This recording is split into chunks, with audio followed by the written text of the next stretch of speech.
ಯಾವ ತಿಂಗಳಲ್ಲಿ ಹುಟ್ಟಿದರೆ ಯಾವ ಸ್ವಭಾವ ಹೊಂದಿರುತ್ತಾರೆ? 1.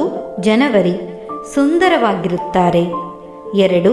ಫೆಬ್ರವರಿ, ಬುದ್ಧಿವಂತರಾಗಿರುತ್ತಾರೆ. 3. ಮಾರ್ಚ್, ಧೈರ್ಯಶಾಲಿಯಾಗಿರುತ್ತಾರೆ. 4. ಏಪ್ರಿಲ್, ನಂಬಿಕಸ್ಥರಾಗಿರುತ್ತಾರೆ. 5. ಮೇ, ಅಮಾಯಕರಾಗಿರುತ್ತಾರೆ. 6.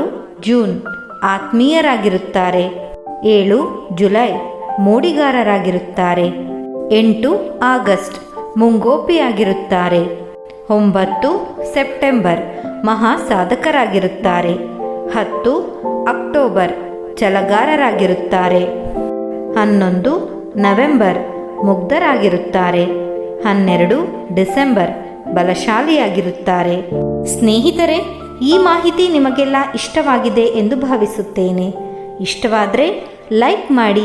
ಮತ್ತಷ್ಟು ಮಾಹಿತಿಗಳಿಗಾಗಿ ಚಾನಲ್ ಸಬ್ಸ್ಕ್ರೈಬ್ ಮಾಡುವುದನ್ನು ಖಂಡಿತ ಮರಿಬೇಡಿ. ಕೇಳಿದ್ದಕ್ಕಾಗಿ ಧನ್ಯವಾದಗಳು.